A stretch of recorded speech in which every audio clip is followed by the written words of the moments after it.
أعوذ بالله من الشيطان الرجيم. بسم الله الرحمن الرحيم. لا أقسم بيوم القيامة ولا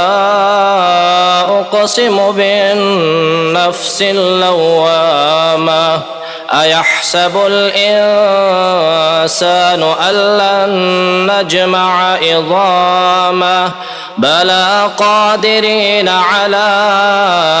أن نسوي بنانه بل يريد الإنسان ليفجر أمامه يسأل أيان يوم القيامة فإذا برق البصر وخسف القمر وجمع الشمس والقمر يقول الإنسان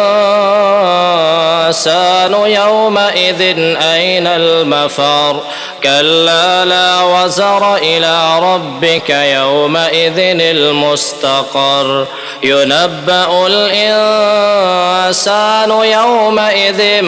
بما قدم وأخر بل الإنسان على نفسه بصيرة ولو ألقى معاذيره لا تحرك به لسانك لتعجل به إن علينا جمعه وقرآنه فإذا قرأناه فاتبع قرآنه ثم إن علينا بيانه كلا بل تحبون العاجلة وتذرون الآخرة وجوه يومئذ ناظرة إلى ربها ناظرة ووجوه يومئذ